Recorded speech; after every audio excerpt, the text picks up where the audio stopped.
Hi friends, தோட்டத்தை பாருங்கள். தோட்டம் எவ்வளோ விவசாயிகள் எப்படி செஞ்சுருக்காங்க பாருங்கள்.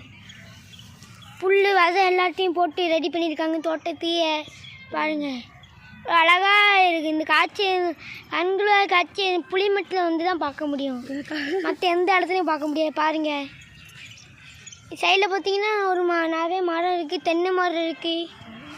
பாருங்க, அங்கே அப்படியே கொஞ்சம் லாஸ்ட்டில் பாருங்கள் தென்னை மரம் இருக்குது, பனை மரம்லாம் இருக்குது, பனை மரம்லாம் இருக்குது. இங்கே பாருங்கள், தோட்டம் எவ்வளோ அனுப்பியாக இருக்குது பாருங்கள். மக்கள் அந்த சைடு போகக்கூடாதுன்னு முள் போட்டு வச்சுருக்காங்க. அங்கே பாருங்கள், 3 கிப்பிள்ஸ் வந்து அங்கே சண்டை போட்டுட்டு இருக்காங்க. பாருங்கள், சஷ்டிக்கு யாரை கூட்டிட்டு குட்டி குழந்தைய கை குழந்தை யாரை கூட்டிட்டு அங்கதான் இது பண்ணிட்டு இருக்காங்க. பாருங்க, எவ்வளோ காய்ச்சின்னு பெரிய பெரிய காய்ச்சியாக இருக்குங்க. வந்து நின்று பாருங்க, ஊரில் நல்லா சுகமாக இருக்குங்க. இங்கே பாருங்க, இவங்க தான் மணி. யார் கூட பேசிட்டு இருக்காங்க ஃபோனில் குசு குசுன்னு.